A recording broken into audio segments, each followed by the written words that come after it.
A Comunhão conversa com Tiago Cavaco, pastor na Igreja da Lapa, em Lisboa, Portugal.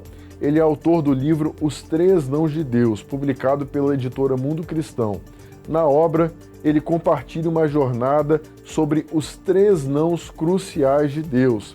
E também ele vai ajudar como esses nãos podem revolucionar o nosso cotidiano e também a nossa experiência com Deus. E ao mesmo tempo, como esses nãos ajudam a cada um a enfrentar e encarar os desafios da vida.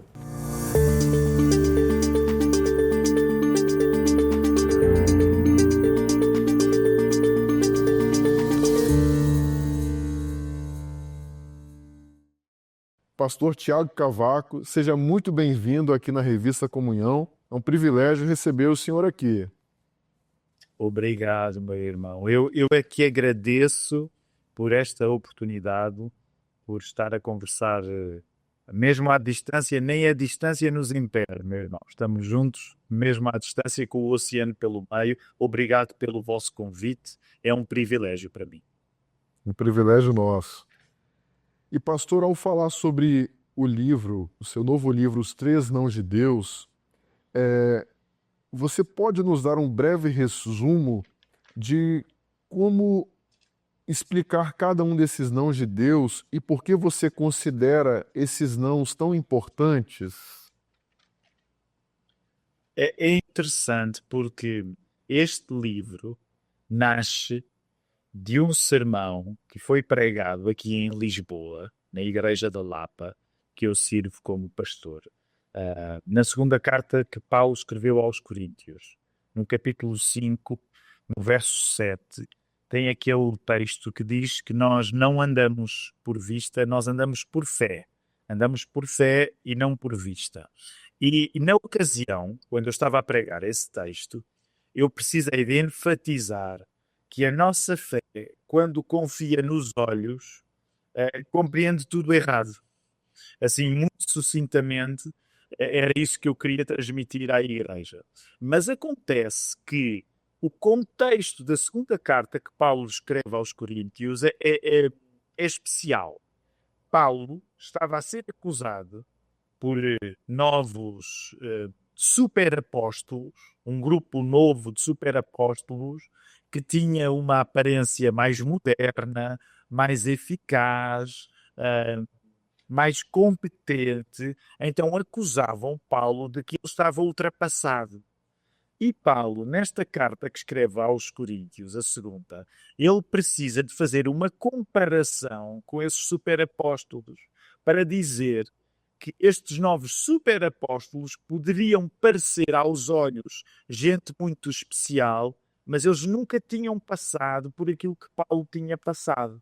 E é nesta carta que Paulo vai contar algumas das histórias mais incríveis que viveu por conta de ser um apóstolo. Ele vai falar nos sofrimentos que viveu por conta de ser um apóstolo. Ele vai dizer que ninguém sofreu o que ele sofreu. Mas quando ele chega ao capítulo 11, ele vai dizer que não só ele sofreu, como ele teve uma visão incrível, foi arrebatado aos céus.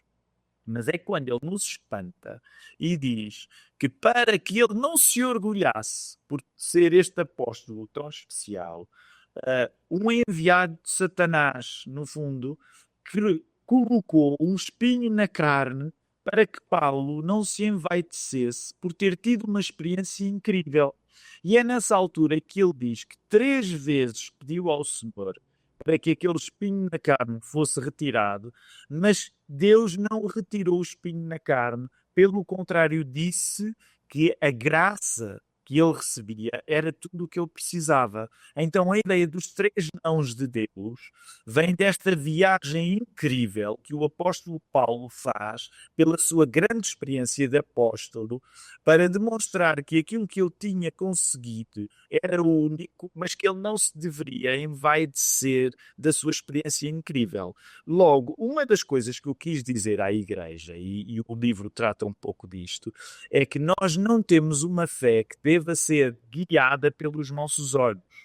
Se nós deixarmos que os nossos olhos nos guiem, nós vamos tirar conclusões erradas e vamos preferir os superapóstolos à verdade do Evangelho, que é baseada na graça e não nas nossas grandes conquistas.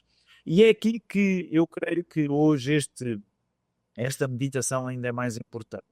Nós vivemos numa época, por conta da internet, por conta da tecnologia, nós somos muito seduzidos pelo olhar, por aquilo que nós vemos.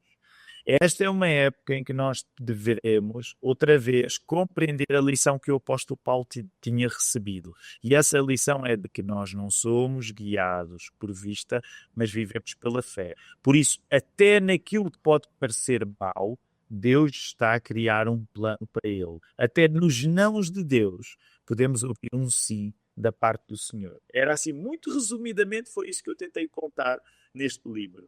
E pastor, isso é tema até da nossa segunda pergunta, porque a gente vive num mundo globalizado, de soluções imediatas, rápidas, todo conectado, e dentro dessa realidade atual, como a gente pode aprender e aceitar e encontrar o significado dos nãos de Deus? Uma parte fundamental da resposta, meu irmão, passa sem dúvida pela vida em igreja. A igreja é a comunidade que Jesus criou para nós, para que a nossa fé não seja uma teoria apenas. A igreja é o povo de Deus, para que no meio desse povo a nossa fé não seja apenas uma ideia, não seja apenas algo que se diz e que não se vive. E a igreja precisa de ser uma comunidade que nos desintoxica da dieta de imagens que hoje que hoje nos cerca por todo o lado. Pensa nisto. Quando nós vamos à comunidade, que a igreja é, quando nós vamos até à igreja, aquilo que nos une não deve ser uma imagem, não deve ser uma representação, mas é a apresentação de um texto. É a escritura que deve estar no centro, para que a nossa vida não seja só guiada pelos olhos, mas para que a nossa vida possa ser guiada por aquilo que nós ouvimos. Porque a fé vem pelo ouvir e o ouvir a palavra de Deus. Isto significa que as pessoas que amam Jesus são especialmente guiadas por ouvirem Jesus, que é aquilo que Jesus disse aos seus discípulos na última ceia, pouco antes de ele morrer, que os seus discípulos se veriam por serem as pessoas que fazem o que ele manda. A nossa fé é escuta. É nós seguirmos o nosso Senhor, não tanto guiados pelos nossos olhos, porque Jesus ainda não está visivelmente connosco, está através do Espírito Santo, mas através da palavra. Logo, uma das respostas para a boa pergunta que tu fizeste é as nossas igrejas, ao serem comunidades de audição, de ouvir, elas precisam de nos desintoxicar de uma dieta tão guiada por imagens. E pastor, ao falar nisso, a gente entende que a igreja também está inserida num ambiente contemporâneo, né, da sociedade. Mas para essa cultura contemporânea, você acha que ela tem dificuldade de lidar com a ideia de um Deus que diz não? E por quê? Essa é a pergunta muito boa, porque quando eu escrevo este livro, e há aqui uma coisa que eu quero explicar. Eu prefiro ouvir sims de Deus do que ouvir não. O livro não foi escrito a pensar em convencer as pessoas que ouvir um não de Deus é melhor do que ouvir um sim. Eu prefiro ouvir sims de Deus. Mas é verdade que é nos momentos em que nós ouvimos os nãos de Deus e ainda assim confiamos nele, que nós somos mais transformados. Portanto, quando a nossa vida é caracterizada pelas nossas expectativas serem confirmadas, não existe uma mudança interna muito grande. É quando há alguma coisa de inesperado, alguma coisa de exigente acontece na nossa vida, que nós somos testados na nossa paciência, que nós somos testados na nossa espera. A potência do não de Deus é que se o não de Deus é ouvido com fé, a nossa realidade é transformada. E dou o melhor exemplo de todos, que é o exemplo do nosso Senhor Jesus. O nosso Senhor Jesus na cruz pediu que, se fosse possível, aliás, ainda antes da cruz, no jardim, o Senhor pediu ao seu Pai que, se fosse possível, que fosse afastado de si o seu cálice, aquele cálice da ira. E isso não aconteceu. Nós podemos acreditar no poder de um não de Deus, porque Jesus, de certo modo, ouviu um não de Deus para alcançar o melhor sim, que é a nossa salvação através da sua morte na cruz. Portanto, todos os momentos de não, nós não desejamos ouvir nãos de Deus, mas nós sabemos que se ouvirmos um não de Deus com fé, nós estamos a ser transformados. Nós estamos a passar por um processo de mudança que vai nos levar a uma vida espiritualmente muito mais ambiciosa. Sim. E no subtítulo do livro, pastor, o senhor cita "Porque apenas a graça basta". E como os nãos de Deus se relacionam com a suficiência da graça? Quando a pessoa ouve um não, para ficar, deixa-me dizer assim, quando tu tens um amigo que te dá um não, é aí que se vê se tu vais ser amigo dele ou não. Se tu terminares a amizade que tens com um amigo porque ele te deu um não, não era uma grande amizade. Portanto, quando nós somos muito amigos de alguém, essa pessoa pode ter uma opinião diferente da nossa, essa pessoa pode dizer-nos uma coisa contrária, e se a amizade for boa, não vai terminar por causa de um não. Se nós conseguimos reconhecer isto em relação a amigos, imagina se estivermos a falar de Deus. Portanto, é aqui que deve existir o nosso investimento.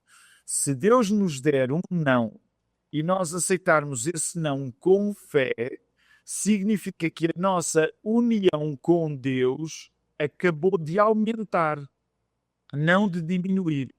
Porque nós fomos capazes de seguir em frente, mesmo quando aquilo que Deus nos deu não correspondeu às nossas expectativas. É quando nós acreditamos pouco na pessoa que nós não sabemos lidar com um não.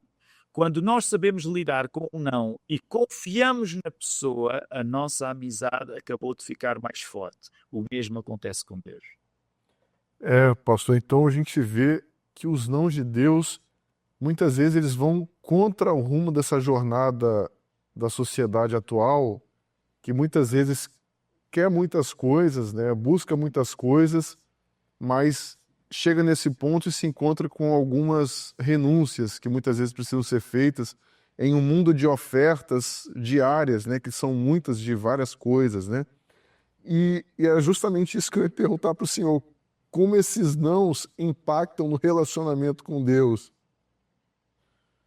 A coisa interessante é que se nós conseguirmos, num exercício de memória, relembrar alguns dos nãos de Deus, que Deus já nos deu, imagina sonhos que nós tivemos e que não aconteceram exatamente como nós planeámos, planos que nós tivemos que não se concretizaram.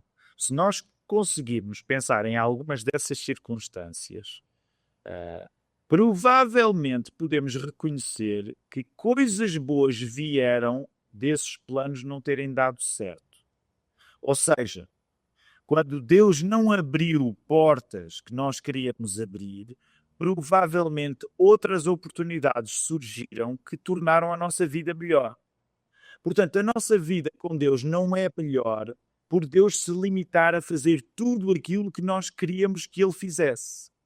A nossa vida com Deus é melhor porque Deus não correspondeu a determinadas expectativas da nossa vida e tornou, paradoxalmente, a nossa vida melhor por causa disso. Uma das coisas interessantes quando nós lemos o Evangelho é que nós vemos que muitas expectativas que os discípulos tinham acerca de Jesus, nem sempre Jesus as cumpria. Mas isso não resultou uma coisa má para os discípulos. Resultou momentos de incompreensão, mas como por fé eles continuaram junto de Jesus, eles puderam compreender Jesus melhor depois dos nãos que de Jesus receberam. O mesmo se aplica a nós, que continuamos a ser discípulos de Jesus no século XXI. Sim. E pastor, qual a mensagem central que o senhor espera que os leitores levem consigo após ler os três nãos de Deus? Há uma questão que eu gostaria que pudesse ser aprofundada hoje, no modo como os cristãos evangélicos pensam no seu lugar no mundo.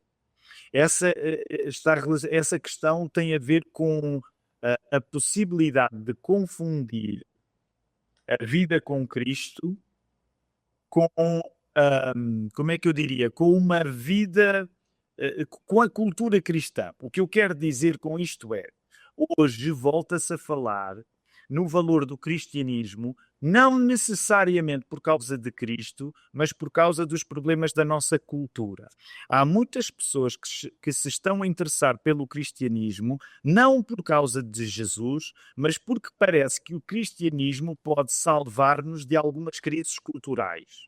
Eu creio que há aqui um pequeno risco, que é pessoas que se querem aproximar do cristianismo, mas necessariamente não se querem aproximar de Cristo. E este livro tenta defender que a verdadeira aproximação que nós devemos fazer a Jesus, a verdadeira relação com Cristo, não pode ser avaliada por vitórias na guerra cultural. Hoje há muitas guerras culturais em que os cristãos estão envolvidos. E eu suspeito que muitos cristãos pensem que ganhar vitórias culturais seja o mesmo que estar perto de Jesus. E eu acho que o risco é maior desta confusão quando nós somos guiados pelos olhos. Há muitos cristãos evangélicos que começam a sentir-se atraídos por outras formas de cristianismo, por começarem a ganhar vergonha de uma fé que é baseada não nos olhos, mas no ouvido, não no triunfo cultural, mas na palavra de Deus. Eu creio que nós, cristãos evangélicos, somos chamados não a ganhar vitórias culturais, necessariamente, mas a sermos guiados pela suficiência da palavra de Deus. Só a graça nos basta. E isto significa que nós devemos confiar em Jesus quando o cristianismo é bem visto pelo mundo, mas mais importante ainda, nós devemos confiar em Jesus, mesmo quando o cristianismo não é bem visto pelo mundo. E eu quis tocar um pouco neste assunto, neste livro. Eu entendo, pastor, e até puxar um adendo, a gente já está chegando ao final aqui da nossa entrevista, mas qual o recado, eu sei que o senhor já falou aí, o senhor deixaria para a igreja cristã atual? Porque a gente vê que muitas vezes o cristianismo cola com certas ideologias e acaba se acomodando, colando ali com essas ideologias e acaba perdendo o seu propósito principal. Então eu queria fazer esse adendo, uma palavra que o senhor poderia deixar para a igreja contemporânea a respeito desse tópico que o senhor toca no livro. Essa pergunta é muito boa, meu irmão. E eu creio que aqui o contexto também muda um pouco a resposta. Por exemplo, no contexto europeu onde eu estou, a prática religiosa é muito menor do que é no Brasil. O Brasil vive atualmente uma circunstância completamente excepcional de ter um crescimento evangélico que provavelmente não vai ser encontrado em muitos outros lugares no mundo. Isso significa que uma das tentações é aquela que tu mencionaste. Muitas vezes o cristianismo evangélico pode ser confundido com um tipo de impacto cultural que fica muito junto de vitórias culturais e políticas. E nós cristãos devemos ser cuidadosos em relação a isto, para uma vez mais distinguir que uma coisa é uma cultura influenciada pelo cristianismo, e eu sou favorável a que a cultura seja influenciada pelo cristianismo, mas que uma coisa é uma cultura influenciada pelo cristianismo, uma coisa diferente é alguém que é cristão. não são exatamente a mesma coisa. Por isso a Igreja precisa de ser cuidadosa na maneira como muitas vezes a fé cristã pode ser usada, mas não experimentada. E nós vivemos num mundo, e o Brasil em particular, por conta do crescimento evangélico, há muita gente que tem a ganhar com o crescimento do cristianismo evangélico, que não é necessariamente cristã evangélica. E os cristãos precisam de saber distinguir um pouco os planos. No contexto europeu onde eu estou, a circunstância é completamente diferente, porque os evangélicos são muito poucos e não têm influência cultural. Logo, talvez uma das melhores coisas que Deus esteja a fazer na minha vida, ao permitir-me ir ao Brasil com tanta frequência, é ser influenciado pelo melhor que acontece no Brasil, mas de certo modo, por ter uma experiência europeia diferente, também poder dizer ao Brasil que nesta circunstância excepcional de crescimento dos evangélicos, precisa de ser cuidadoso em saber distinguir aquilo que muitas vezes é uma vitória cultural, que é diferente daquilo que é a vitória do cristão. E as vitórias do cristão não são feitas das multidões que muitas vezes podem querer confundir-nos em todo este desafio de ser cristão em qualquer contexto. Sim, pastor, compreendo. E só um adendo, quando a gente olha ali para os apóstolos, né, a gente vê a forma do fim da vida de cada um. Talvez aos olhos do mundo, né, foi uma derrota, mas aos olhos de Deus foi uma vitória, né? Mas realmente, pastor, muito importante essa sua palavra direcionada à questão da igreja atual e suas questões contemporâneas. E a gente também quer saber, pastor, se tem novos projetos a caminho, que o senhor pode dar um spoiler para a gente, e também como aquela pessoa que está assistindo aqui pode te encontrar nas redes sociais ou encontrar os seus livros nas redes sociais. Nas redes sociais, se procurar por Tiago Cavaco, encontrará, quer no Instagram, quer no Facebook, quer no YouTube. Gosto sempre de falar na Igreja da Lapa, porque a Igreja da Lapa aqui em Lisboa, em Portugal, é a igreja a que eu pertenço, as mensagens também podem ser encontradas lá. A nível de projetos de futuro, é curioso, no livro eu menciono que havia um projeto futuro de um livro em conjunto entre mim e o Iago Martins, que por falta de agenda não aconteceu. Mas talvez algumas das coisas mais interessantes que eu possa vir a participar no futuro sejam este diálogo escrito entre alguns amigos muito bons que eu tenho feito no Brasil. Portanto, talvez uma das coisas mais interessantes que possa acontecer para mim como oportunidade de aventuras novas, aventuras literárias novas, seja o diálogo com amigos tão bons que o Senhor me tem dado aí nessa terra maravilhosa que o Brasil é. Sim, pastor, e mais uma vez a gente quer agradecer a sua participação aqui na comunhão. Um privilégio receber o senhor, a gente que já acompanha outras obras que o senhor já escreveu e agora com o lançamento Os Três Nãos de Deus, pela editora Mundo Cristão. Então, pastor, o senhor é sempre bem-vindo aqui na revista Comunhão. Obrigado por esta oportunidade e antes de desejar a bênção de Deus para todos, deixem fazer um apelo. Portugal é cada vez mais visitado e conhecido pelo Brasil. Não esqueçam de, ao visitar Portugal, fazerem uma visita à Igreja da Lapa, aqui em Lisboa, que serão muito bem recebidos. Um grande abraço, meu irmão. Um grande abraço, pastor. Curtiu? Gostou? Para mais conteúdos como este, acesse comunhão.com.br e também não deixe de nos seguir nas redes sociais.